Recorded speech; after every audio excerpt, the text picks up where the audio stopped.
एकता समाचार में सभी दर्शकों का स्वागत है। हमारे चैनल को सब्सक्राइब कीजिए, शेयर कीजिए। धन्यवाद।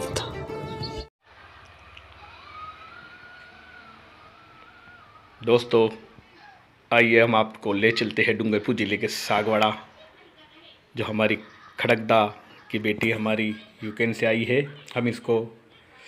हम इन परिवार से आपको रूबरू करवाएंगे और इनके हालचाल के बारे में हम आपको एकता समाचार के माध्यम से जानकारी देंगे। ये हमारे सामने है वागड़ की बेटी, जो कुशल आ गई है हमारे सागवाड़ा में। बेटी, पहले तो बताइए आपका नाम क्या है? मेरा नाम हिया दीक्षित है जी। बेटी बताइए, यूक्रेन से आप आए और वहाँ से वहाँ तक की कहानी बताइए। आपके साथ क्या क्या घटना घटी और वहाँ जब ये धमाके हो रहे थे और ये दहशत का माहौल था, उसके बारे में बताइए। मैं उज्जोद नेशनल यूनिवर्सिटी में पढ़ती हूँ, जो कि उज्जोद में ही है और वो यूरोप के सबसे वेस्टर्न साइड में है, तो वो बहुत सेफ था। हम जब तक वहाँ थे वहाँ पे एक भी कोई भी धमाका नहीं हुआ, तो हम वहाँ से सुरक्षित निकल गए। और जब हमने मेनली उज्जोद छोड़ा तो बस हमारे लिए व्यवस्था करी गई थी बॉर्डर क्रॉस करने के लिए, जो कि हमारे यूनिवर्सिटी वालों ने ही करी थी। उनके लिए थैंक यू जो उन्होंने करा, नहीं तो शायद हमको बॉर्डर क्रॉस नहीं करने मिलता। देन है ना, जब हम बॉर्डर पे गए तब हमको 12 घंटे का वेट करवाया। वहाँ के जो मिलिट्री जो खड़ी थी बॉर्डर पे, पता नहीं क्यों उन्होंने रोक रखा था, बस रोक रखा था कि तुम आगे नहीं जा सकते। बट उसके बॉर्डर पे हंगरी की जो इंडियन एम्बेसी थी वो थी, तो उन्होंने मिलिट्री वालों से शायद कुछ बातचीत वगैरह करी होगी, तो उससे थ्रू हम आ पाए। शायद अगर वो नहीं हो पाता तो हम नहीं आ पाते। फिर देन हमको हंगरी में इंडियन एम्बेसी ने रिसीव कर लिया था। देन उन्होंने हमको खाने के लिए सारी व्यवस्था करी, पानी वगैरह सब दिया। देन हमको वो वहाँ से बस चेंज करवा करके बुडापेस्ट के एयरपोर्ट पे ले गए थे। वहाँ पे भी हमको रात को खाने के लिए सब कुछ बिरयानी वगैरह दी थी। देन सुबह में हमारी फ़्लाइट थी, फिर उन्होंने हमको फ़्लाइट में बैठा दिया। फिर उसके बाद हम दिल्ली आ गए सेफली। देन उसके बाद में वहाँ पर हमको राजस्थान गवर्नमेंट ने रिसीव करा, जो कि ममता भूपेश जी थी वहाँ पर, उन्होंने रिसीव करा, सबको माला वगैरह पहनाई, सबका अच्छे से स्वागत करा। देन उन्होंने हमको राजस्थान हाउस में ठहराया एक दिन के लिए, क्योंकि नेक्स्ट डे के लिए हमारी उदयपुर की फ़्लाइट थी। फिर मॉर्निंग में उन्होंने हमको एयरपोर्ट पे छोड़ा, दिल्ली एयरपोर्ट पे उदयपुर के लिए। देन हम उदयपुर आए। उसके बाद में उदयपुर के बाद में है ना, हमको यहाँ के जो कलेक्टर के द्वारा हमको रिसीव करा गया था उदयपुर में। फिर उधर से हम हमारे डिस्ट्रिक्ट डूंगरपुर में सेफली आ गए।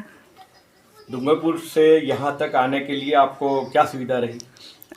डूंगरपुर से यहाँ तक तो पेरेंट्स लाए थे मुझे। पेरेंट्स लेके आए? अच्छा अच्छा।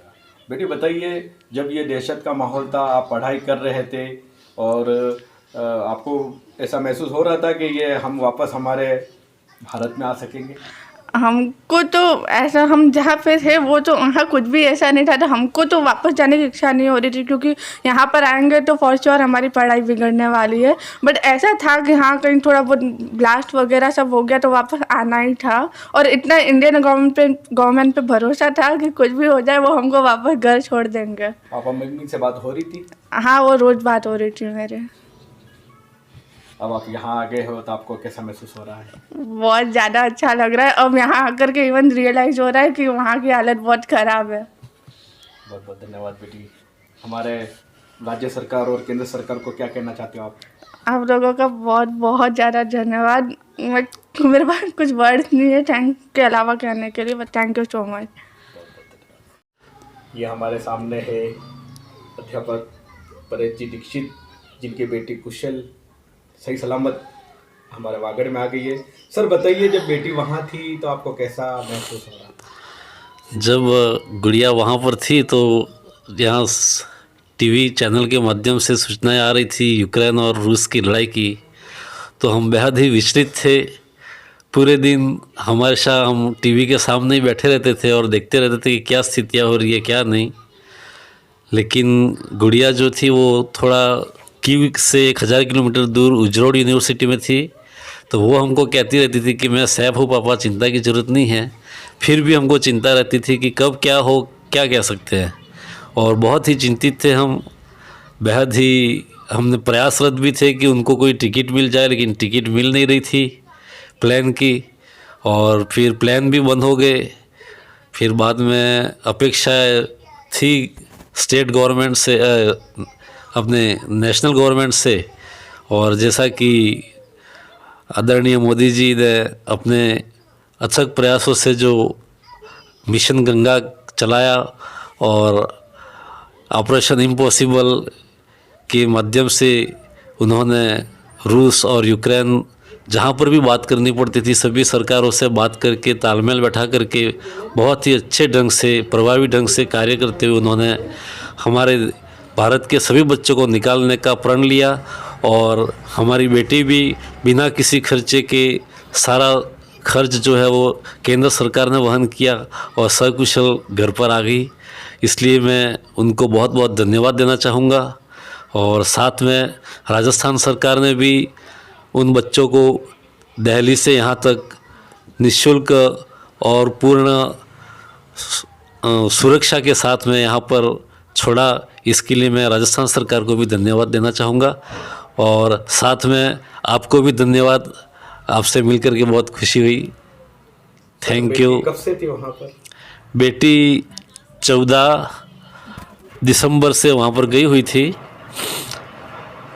वो मार्क्स अच्छे आए थे पर हमने सोचा कि यूक्रेन में भी पढ़ाई अच्छी होती है तो वहाँ पर भेज दें यूँ, पर वहाँ की स्थितियाँ ऐसी प्रतिकूल हो जाएंगी ये पता नहीं था। अब हम आशंकित जरूर है कि इन बच्चों के भविष्य का क्या होगा, क्योंकि वहाँ पर यदि भयंकर स्थितियाँ और बड़ी, परमाणु बम वगैरह यदि गिरे और इस तरह की स्थितियाँ बनी तो फिर वो तो नष्ट ही हो जाएगा पूरा। तो इनकी पढ़ाई का क्या होगा, यह एक यक्ष प्रश्न हमारे सामने है और हम इसके लिए चिंतित भी है कि इनका आगे भविष्य क्या होगा। पर हमें विश्वास भी है कि हमारी केंद्र सरकार जो है वो इसके बारे में भी कुछ न कुछ, अभी अखबार के माध्यम से हमने जाना था कि इसके बारे में वो विचार कर रहे हैं इसका रास्ता निकालने का। तो निश्चित रूप से उसका रास्ता भी आदरणीय प्रधानमंत्री महोदय के द्वारा निकाला जाएगा। बाकी तो ठीक है, सब धन्यवाद। हमारे केंद्र सरकार और राज्य सरकार से क्या कहना चाहते हो जो हमारे बच्चे अभी भी वहाँ पे फंसे हुए उनके लिए? हमारे बच्चे अभी लगभग तो निकाले जा चुके हैं, थोड़े बहुत कहीं बचे हुए हैं, अभी भी 2-3 हज़ार बचे हुए होंगे ऐसा मेरा अनुमान है। बाकी तो केंद्र सरकार ने अपने सभी मंत्री वगैरह को लगा करके वहाँ से लगभग निकलवा लिया है। जो बच्चे वहाँ पर अंदर है उनके लिए भी हमारे केंद्र सरकार तत्पर है और वो अंदर जा कर के भी, और अभी तो रूस के सहयोग से भी बच्चों को रूस के माध्यम से भी निकालने का प्रयास चल रहा है। तो निश्चित रूप से 99.9% तो होप है कि सभी बच्चे जो भारतीय है वो सुरक्षित निकल जाएंगे। और राज्य सरकार ने भी पूर्ण सहयोग दिया है। निश्चित रूप से दोनों सरकारों का मैं धन्यवाद देना चाहूँगा एकता चैनल के माध्यम से कि उन्होंने बहुत ही कॉम्बिनेशन बैठाते हुए अपने भारतीय बच्चों के लिए एक जज्बा दिखाया है। लोग यूक्रेन में जो है वो अपने देश के लिए मर रहे हैं, लेकिन यहाँ पर जो सरकार है वो बच्चों के लिए काम कर रही है। तो यह एक बहुत ही बड़ी बात है। धन्यवाद। बहुत बहुत धन्यवाद साहब।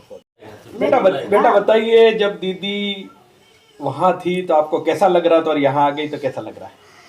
यहाँ आ गई तो दीदी मेरे को बहुत अच्छा लग रहा है। वहाँ थी तो भी मेरे को बहुत टेंशन हो रही थी दीदी की। Thanks to government.